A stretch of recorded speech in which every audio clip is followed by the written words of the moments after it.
No! No! You, dude! This went on for 5 long minutes. When she still wouldn't leave him alone, he did what he had to. Welcome back to the channel. Welcome to the channel if you're new. And without wasting any time, let's get to the video. Viewer discretion is highly advised. Level 1. Mountain lion shadowing hiker. Hiking, a fun hobby that mixes a solid workout with a peek into nature's wild side. But in October 2020, one man in Utah ended up with a lot more than he bargained for on his evening run. 26-year-old Kyle Burgess was jogging on the Slate Canyon Trail when he spotted what he thought were wild kittens. So he pulled out his phone and walked towards them to get a closer shot. Cute, you might think. What could possibly go wrong? But here's one thing about baby animals in the wild. They might look cute, but their mothers are a lot larger, angrier, and never far behind. And this time was no different.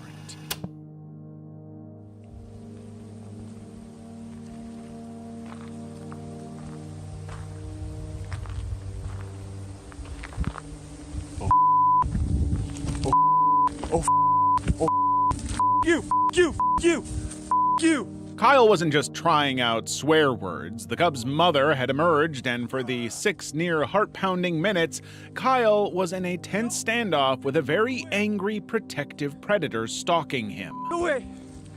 Holy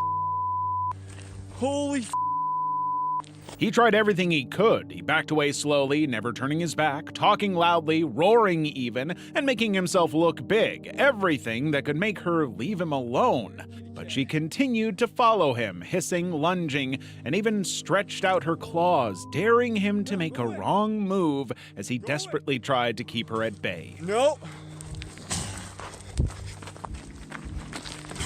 No! You, dude! This went on for 5 long minutes. When she still wouldn't leave him alone, he did what he had to. He grabbed a rock and threw it. And it worked! The startled mountain lion ran off into the brush.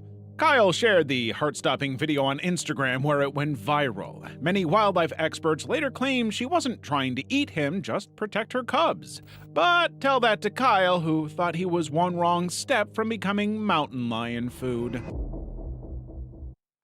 Why would he think it was some kind of, kitten in the woods? I feel like you should know something about where you're going, and if there are mountain lions there, I feel like it's pretty known that they're there. But yeah, he survived, and I guess this is a lesson to, other people. And I feel like those were the longest 5 minutes of his life. Me personally, I don't think I'd ever go back there. Tour boat films an eruption. This camcorder captured what should have been a chill, sulfur-smelling tour, but turned into a wild, you won't believe what I just filmed moment. It all played out on December 9th, 2019, when a group of tourists was on a guided walk on Wakaari, aka White Island Volcano, New Zealand's most active cone volcano. One of the tourists, Alessandro Kaufman, captured the idyllic scenery as they hiked to the crater and back, snapping pictures of steam vents, pretending they weren't worried about being on an active volcano. But they had no idea that the universe decided to throw them a curveball that none of them could have seen coming. Essa é uma das poucas oportunidades que você tem para ir direto na... Everyone in the group had piled back onto the boat when Alessandro's camera caught something right out of the people of Pompeii's worst nightmare, an ash cloud speedily shooting into the sky and spreading rapidly right from where they had been standing moments earlier.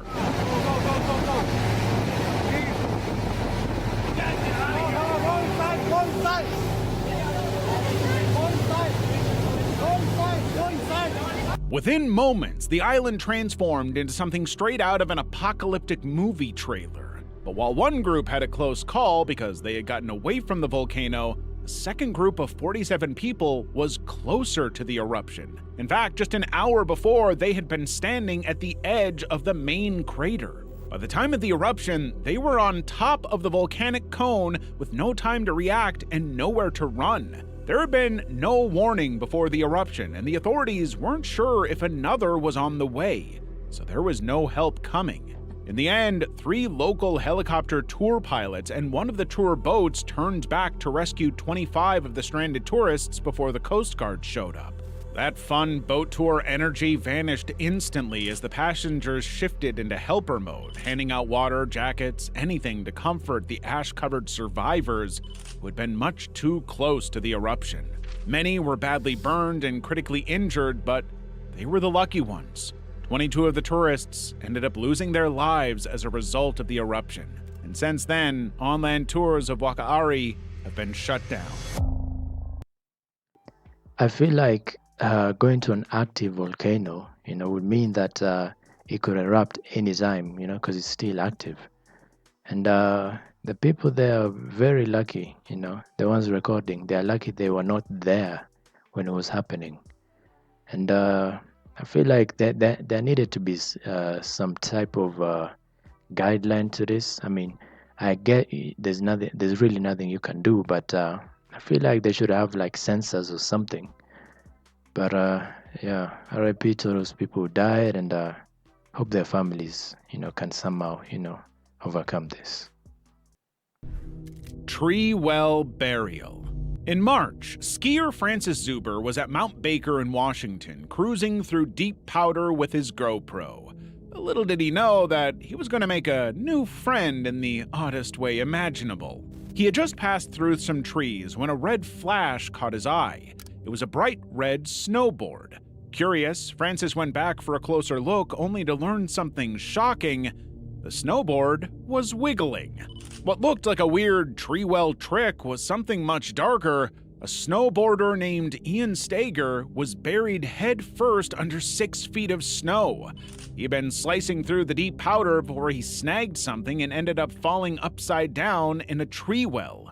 His group had been radioing to find out where he was, but Ian couldn't reach his walkie-talkie. Almost 7 minutes had passed, and he had a very small air pocket. Immediately, Francis realized what he was looking at. He ditched his skis and started to frantically dig by hand while calling out to Ian.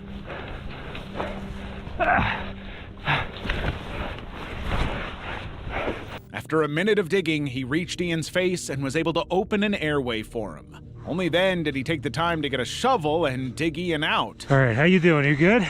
I'm good. Okay, good. We'll get you out here in a sec, okay? There was no telling what could have happened to Ian. Very few people had been going down that route. The near-death footage went viral, racking millions of views, and is a powerful reminder of how being prepared with training gear and a GoPro just might be the difference between life and death. Now that's what you call a godsend, because if the guy hadn't just been, skiing near to where he was, the dude would have probably died, and in one of the worst ways imaginable. Like, imagine suffocating, especially upside down, for like a couple hours even, then slowly losing air. And this isn't something I feel like you should be doing alone, Go there with a friend or something, because you never know. But thankfully, he survived. And a lot more people can see this and be more careful next time. Alan Ray case. It was Independence Day of 2024, and 41-year-old Alan Ray McGrew was in full patriotic spirit. After all, July 4th was his favorite holiday of the year, and he was throwing a block party at his Somerville home in South Carolina. Rocking a red, white, and blue Uncle Sam costume, top hat included, while smoking a cigarette, Alan was captured dancing as his friends and neighbors watched. And this would be the last footage of the father and husband alive. Oh yeah, before the big show. Before the real right? It's a belladonna. Hours later, around 10:30 p.m., things took a dark turn. Alan, who had been drinking for hours, decided to pull a risky stunt and balanced a large firework on top of his red, white, and blue hat. His wife Paige thought he was just showboating, but What she didn't know until it was too late was that he had already lit the firework. In a moment that onlookers would not soon forget, the firework exploded right on his head, and Alan slumped. One minute he's laughing and dancing in his top hat, the next he was lying on the floor dead. In the blink of an eye, a celebration, a costume, and a risky stunt that resulted in tragedy. That's one crazy way to go out. Cause like, I don't know, I get he was drunk, but that was just, horrible, This is why I feel like when you're around, situations like that, that's when you need to hold back the most, when it comes to drinking. Because when you drink, your mind's, all over the place and you end up doing stupid things. And now his wife and kids have lost someone they, really care about, their father and husband. But I know this wasn't intentional, so I'm not like blaming the guy. But yeah, I hope his family, they're doing okay. Over the rail. With friends like Taylor Smith, who needs enemies? This shocking friendship breakup started as a summer dare that quickly got out of hand. 16-year-old Jordan Holgerson stood on the edge of a 60-foot bridge in Moulton Falls Regional Park, Washington. Beneath her was a sheer drop into the Lewis River. Behind her were friends filming, and one even counted down from 3. 3, 2. Well, she's saying no. But then, out of nowhere, 18-year-old Taylor Smith stepped forward and pushed Jordan hard. The shove sent Jordan plummeting down 60 feet before hitting the river with a brutal belly flop. When she resurfaced, an off-duty EMT helped pull her out. She was bleeding and struggling to breathe. The video went viral and Taylor was called every name you can think of. She went on air to clear her name, claiming that Jordan had asked for a push to conquer her fear, but this wasn't just any old prank. She wanted to jump and she was scared and she had asked me to give her a push and I didn't think about the consequences. I thought she would be fine. Jordan had suffered some very serious injuries. 6 broken ribs, a punctured lung, and air trapped in her chest. She had a long and painful recovery ahead of her, and that's just for her physical injuries. Realizing she could be facing serious jail time if she didn't fess up, Taylor eventually took a guilty plea for reckless endangerment. I'd like to sincerely apologize to Jordan Holgerson, her family and friends for the pain and humiliation I have caused by my mindless action that occurred last summer. But her sentence felt like a slap to the face for many. 2 days in jail plus 38 days on a work crew followed by probation. Jordan's family insists that she still hasn't taken full responsibility, especially since the scars Jordan has been left with are probably going to last a lot longer than the 2 days Taylor spent behind bars. And that's why you choose your friends, wisely. Because if I ever tried something like this, I feel like my friends would do their best, to talk me out of doing something that stupid. And here instead, they, gave her a dare, to jump. And even one of them pushed her into the water. But thankfully, she's okay now. And I hope that when people see this, they, learn. And 2 days and 38 sentences is a very short time, for what he did, for what she did. She probably has a pretty good lawyer, but yeah, that was a pretty interesting video, relatively, and I leave the link to the original in the description so you can go watch it without a reaction, and thank you all for watching, and see you guys in the next video.